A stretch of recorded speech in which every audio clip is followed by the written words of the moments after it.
श्री विष्णवे नमः। ओम श्री बृहस्पति नमः। बहनों, सनातन धर्म में बृहस्पतिवार का दिन भगवान विष्णु को समर्पित होता है। कहते हैं कि जो भी व्यक्ति हर बृहस्पतिवार के दिन भगवान विष्णु की पूजा करता है और बृहस्पति देव की कथा सुनता है तो बृहस्पति देव और भगवान विष्णु जी की कृपा से उनकी सभी परेशानियां दूर हो जाती हैं।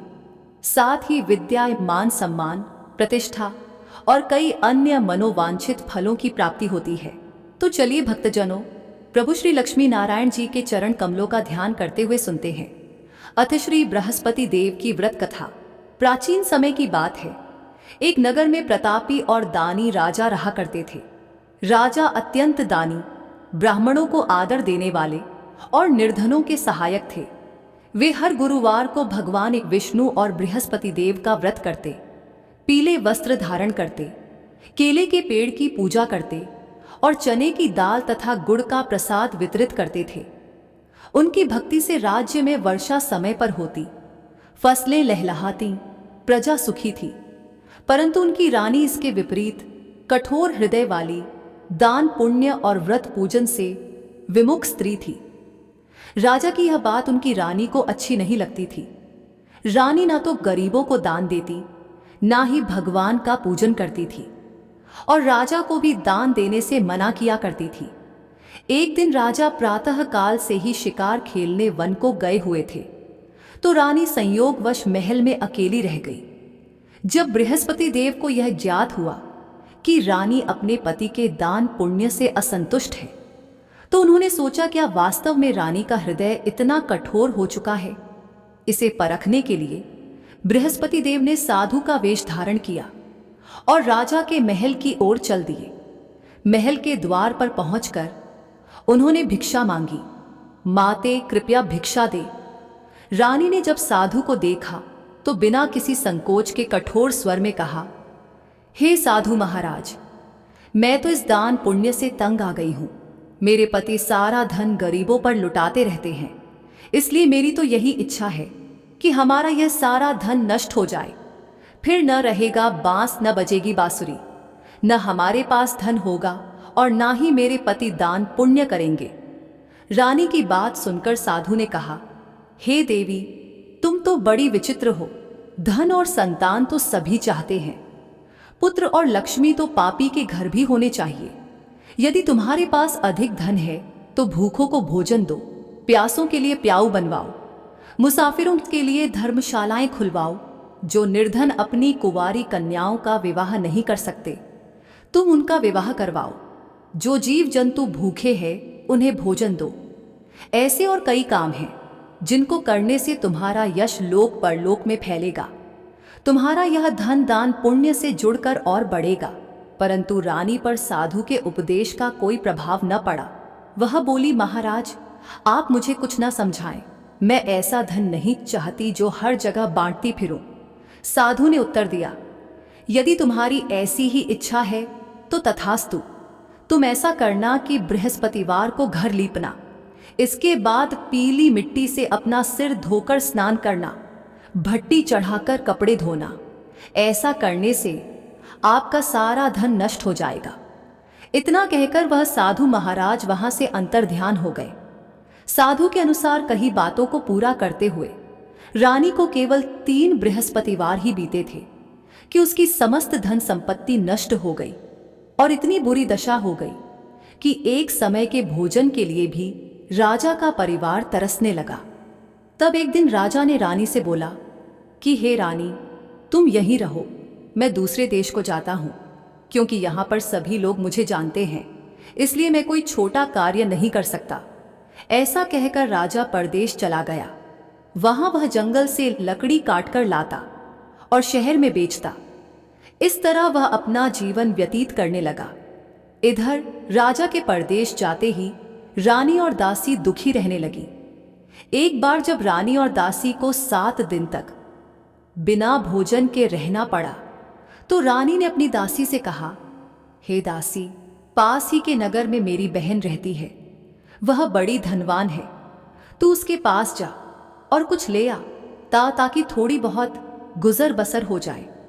दासी रानी की बहन के पास गई, उस दिन गुरुवार था और रानी की बहन उस समय बृहस्पतिवार व्रत की कथा सुन रही थी। दासी ने रानी की बहन को अपनी रानी का संदेश दिया, लेकिन रानी की बड़ी बहन ने कथा और पूजा अधूरी होने के कारण कोई उत्तर नहीं दिया। जब दासी को रानी की बहन से कोई उत्तर नहीं मिला तो वह बहुत दुखी हुई और उसे क्रोध भी आया। दासी ने वापस आकर रानी को वहां की सारी बात बता दी। दासी की ये सब बातें सुनकर रानी ने खुद को और अपने भाग्य को कोसना शुरू कर दिया।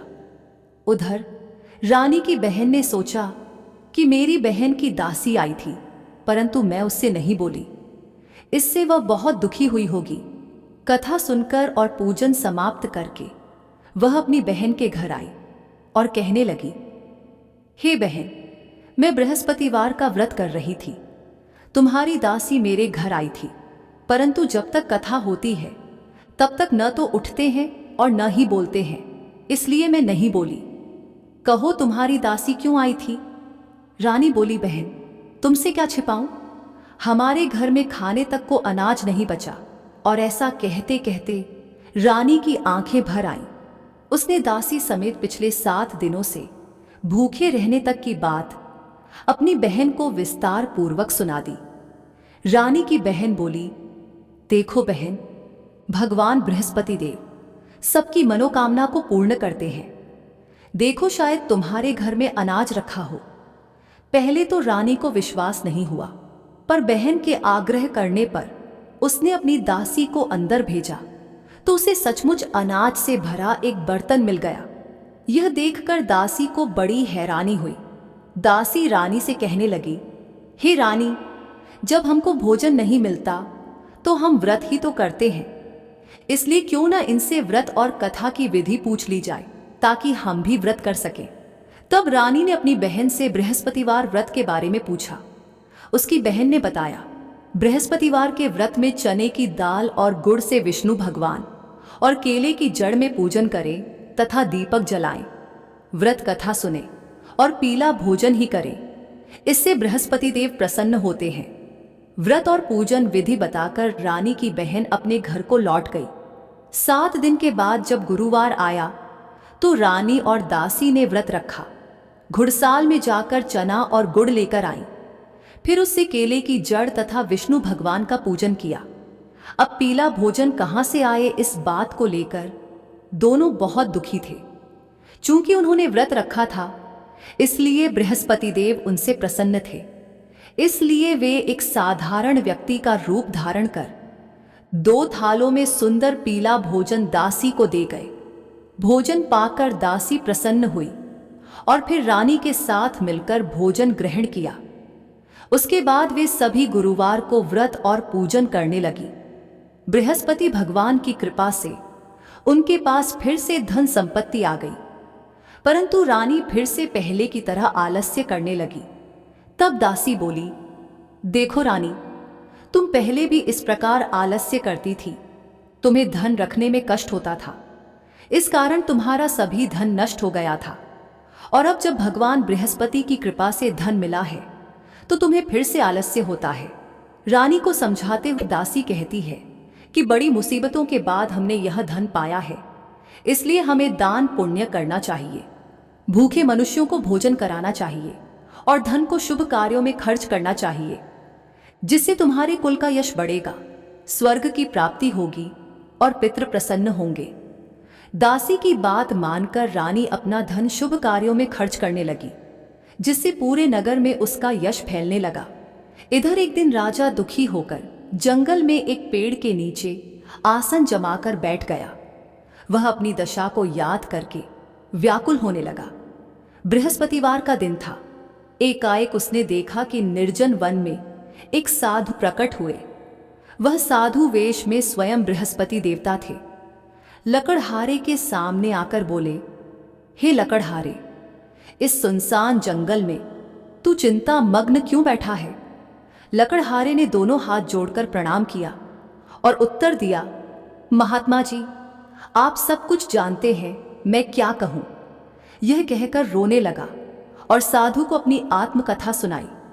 महात्मा जी ने कहा, तुम्हारी स्त्री ने बृहस्पति के दिन बृहस्पति भगवान का निरादर किया है, जिसके कारण रुष्ट होकर उन्होंने तुम्हारी यह दशा कर दी।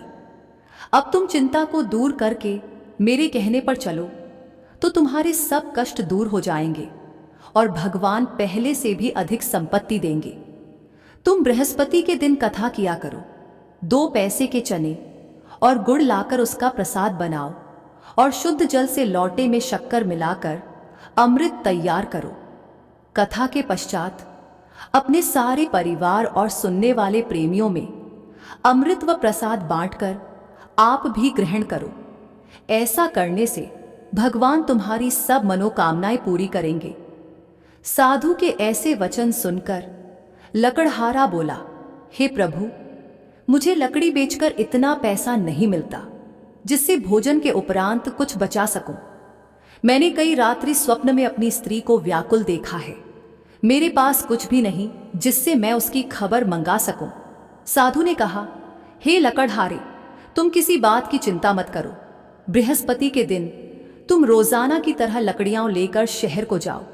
तुमको रोज से दुगुना धन प्राप्त होगा, जिससे तुम भली भांति भोजन कर लोगे तथा बृहस्पति देव की पूजा का सामान भी आ जाएगा।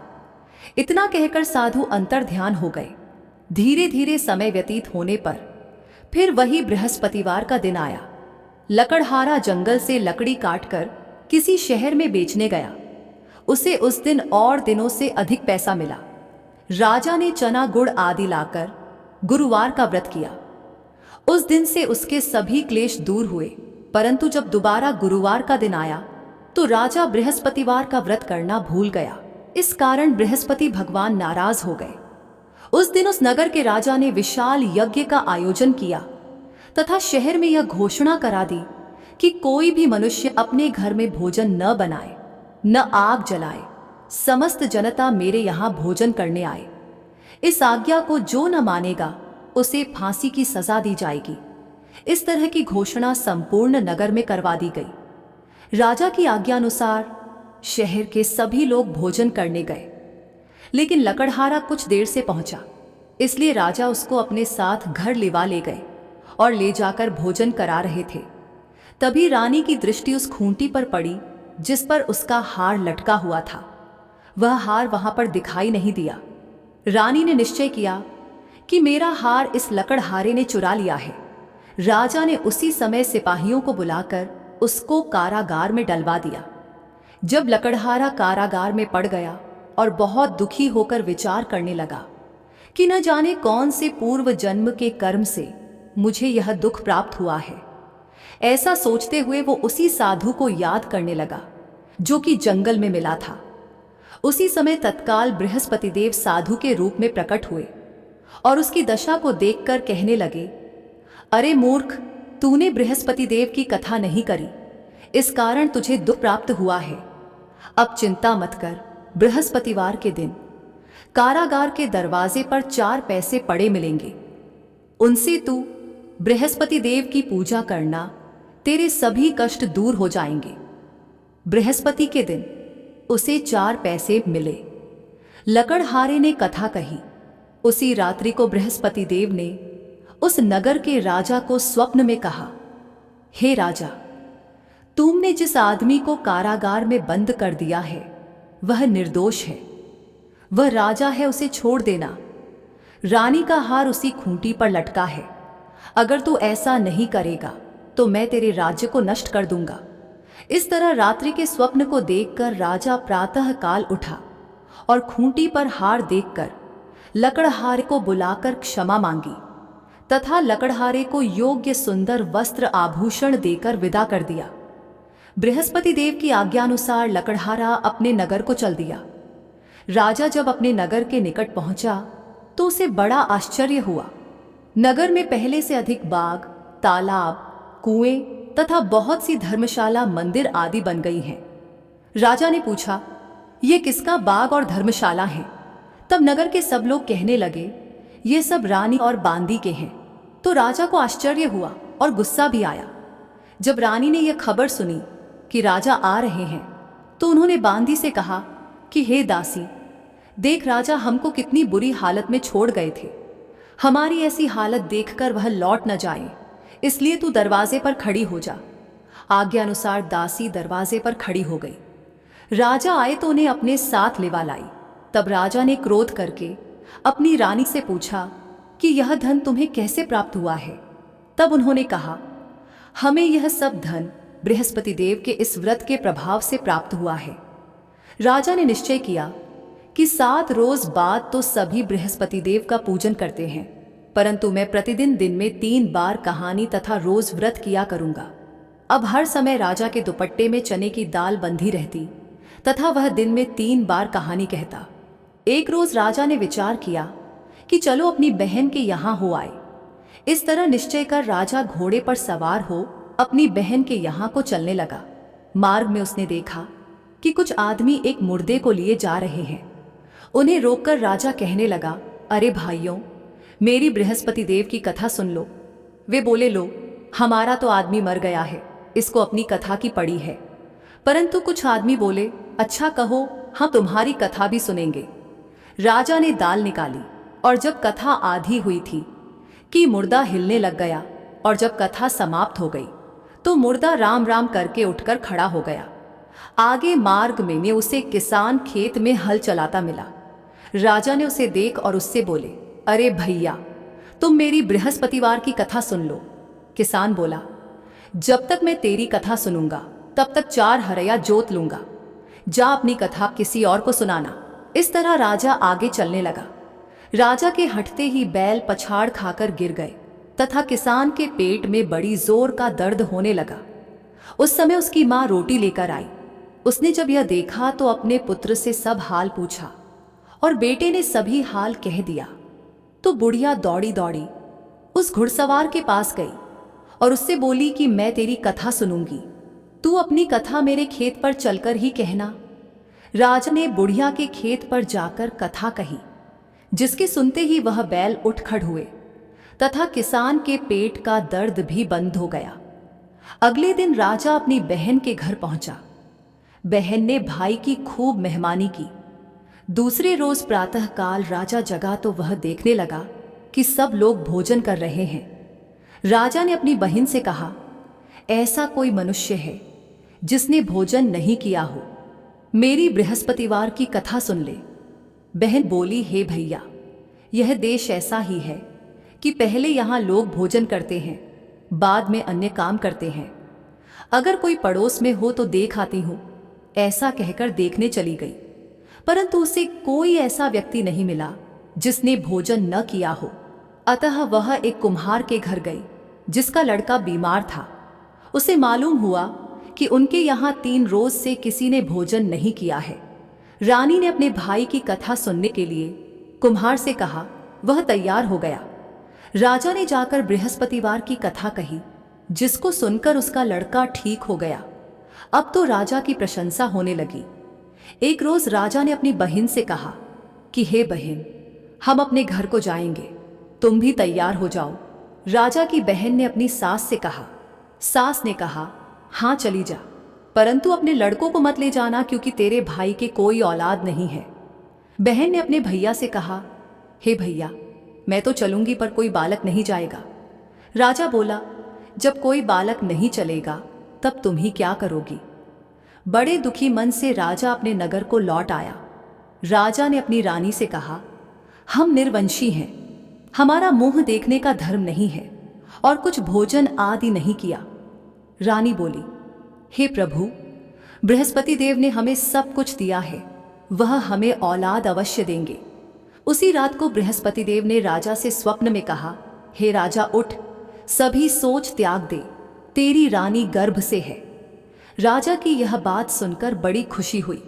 9वें महीने में उसके गर्भ से एक सुंदर पुत्र पैदा हुआ। तब राजा बोला, हे रानी, स्त्री बिना भोजन के रह सकती है, पर बिना कहे नहीं रह सकती। जब मेरी बहन आए तुम उससे कुछ कहना मत। रानी ने सुनकर हाँ कर दिया। जब राजा की बहन ने यह शुभ समाचार सुना तो वह बहुत खुश हुई तथा बधाई लेकर अपने भाई के यहाँ आई। तभी रानी ने कहा, घोड़ा चढ़कर तो नहीं आई, गधा चढ़ी आई। राजा की बहन बोली, भाभी, मैं इस प्रकार न कहती तो तुम्हें औलाद कैसे मिलती। मित्रों, संसार में जो मनुष्य सद्भावना से भगवान जी का पूजन व्रत सच्चे हृदय से करते हैं तो उनकी सभी मनोकामनाएं पूर्ण करते हैं। जैसी सच्ची भावना से रानी और राजा ने उनकी कथा का गुणगान किया तो उनकी सभी इच्छाएं बृहस्पति देव जी ने पूर्ण की थी। इसलिए पूर्ण कथा सुनने के बाद प्रसाद लेकर जाना चाहिए। हृदय से उसका मनन करते हुए जयकारा बोलना चाहिए। बोलो बृहस्पति देव की जय, भगवान विष्णु की जय। अब सुनते हैं दूसरी कथा। प्राचीन काल में एक ब्राह्मण रहता था। वह बहुत निर्धन था। उसके कोई संतान नहीं थी। उसकी स्त्री बहुत मलिनता के साथ रहती थी। वह ना तो स्नान करती और ना ही किसी देवता का पूजन करती। इस सब से ब्राह्मण देवता बड़े दुखी थे। बेचारे बहुत अपनी स्त्री से कुछ कहते थे, किंतु उसका कुछ परिणाम न निकला। भगवान की कृपा से ब्राह्मण की स्त्री को कन्या रूपी रत्न पैदा हुआ। कन्या बड़ी होने पर प्रातः स्नान करके विष्णु भगवान का जाप व बृहस्पतिवार का व्रत करने लगी। अपने पूजन पाठ को समाप्त करके विद्यालय जाती तो अपनी मुट्ठी में जौ भर के ले जाती और पाठशाला के मार्ग में डालती जाती। तब ये जौ स्वर्ण के हो जाते तो लौटते समय उनको बीन कर घर ले आती थी।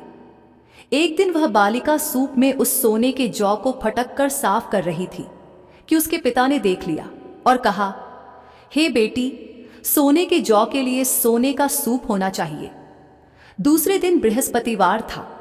इस कन्या ने व्रत रखा और बृहस्पति देव से प्रार्थना करके कहा, मैंने आपकी पूजा सच्चे मन से की हो तो मेरे लिए सोने का सूप दे दो। बृहस्पति देव ने उसकी प्रार्थना स्वीकार कर ली। रोजाना की तरह वह कन्या जौ फैलाती हुई जाने लगी। जब लौटकर जौ बीन रही थी तो बृहस्पति देव की कृपा से सोने का सूप मिला। उसे वह घर ले आई और उसमें जौ साफ करने लगी, परंतु उसकी मां का वही ढंग रहा। एक दिन की बात है कि वह कन्या सोने के सूप में जौ साफ कर रही थी। उस समय उस शहर का राजपुत्र वहां से होकर निकला। इस कन्या के रूप और कार्य को देखकर मोहित हो गया तथा अपने घर आकर भोजन तथा जल त्याग कर उदास होकर लेट गया। राजा को इस बात का पता लगा तो अपने प्रधानमंत्री के साथ उसके पास गए और बोले, हे बेटा, तुम्हें किस बात का कष्ट है? किसी ने अपमान किया है अथवा और कारण हो सो कहो, मैं वही कार्य करूंगा जिससे तुम्हें प्रसन्नता हो। अपने पिता की राजकुमार ने बातें सुनी तो वह बोला, मुझे आपकी कृपा से किसी बात का दुख नहीं है। किसी ने मेरा अपमान नहीं किया है, परंतु मैं उस लड़की से विवाह करना चाहता हूं जो सोने के सूप में जौ साफ कर रही थी। यह सुनकर राजा आश्चर्य में पड़ गया और बोला, हे बेटा, इस तरह की कन्या का पता तुम ही लगाओ। मैं उसके साथ तेरा विवाह अवश्य ही करवा दूंगा। राजकुमार ने उस लड़की के घर का पता लगाया। तब मंत्री उस लड़की के घर गए और ब्राह्मण देवता को सभी हाल बतलाया। ब्राह्मण देवता राजकुमार के साथ अपनी कन्या का विवाह करने के लिए तैयार हो गए तथा विधि विधान के अनुसार ब्राह्मण की कन्या का विवाह राजकुमार के साथ हो गया।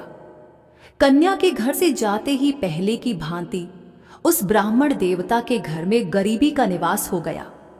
अब भोजन के लिए भी अन्न बड़ी मुश्किल से मिलता था। एक दिन दुखी होकर ब्राह्मण देवता अपनी पुत्री के पास गए। बेटी ने पिता की दुखी अवस्था को देखा और अपनी मां का हाल पूछा। तब ब्राह्मण ने सभी हाल कहा। कन्या ने बहुत सा धन देकर अपने पिता को विदा कर दिया। इस तरह ब्राह्मण का कुछ समय सुखपूर्वक व्यतीत हुआ। कुछ दिन बाद फिर वही हाल हो गया। ब्राह्मण फिर अपनी कन्या के यहां गया और सारा हाल कहा तो उसकी लड़की बोली, हे पिताजी, आप माताजी को यहां पर लेकर आओ। मैं उसे विधि बता दूंगी जिससे आपकी गरीबी दूर हो जाएगी। वह ब्राह्मण देवता अपनी स्त्री को साथ लेकर बेटी के घर पहुंचे तो बेटी अपनी मां को समझाने लगी, हे मां, तुम प्रातःकाल प्रथम स्नानादि करके विष्णु भगवान का पूजन करो और दिन में बृहस्पति देव का व्रत रखो। ऐसा करोगी तो तुम्हारी सब दरिद्रता दूर हो जाएगी। परंतु उसकी मां ने एक भी बात नहीं मानी और प्रातःकाल उठकर अपनी पुत्री के बच्चों की जूठन को खा लिया। इससे उसकी पुत्री को भी बहुत गुस्सा आया और रात को कोठरी से सारा सामान निकालकर अपनी मां को उसमें बंद कर दिया। प्रातःकाल उसे कोठरी से निकाला तथा स्नानादि करा के पाठ करवाया तो उसकी मां की बुद्धि ठीक हो गई और फिर उसकी मां प्रत्येक बृहस्पतिवार को व्रत रखने लगी। इस व्रत के प्रभाव से उसके मां बाप बहुत ही धनवान और पुत्रवान हो गए और बृहस्पति जी के प्रभाव से इस लोक के सुख भोगकर स्वर्ग को प्राप्त हुए। तो बोलो विष्णु भगवान की जय, बृहस्पति देव की जय।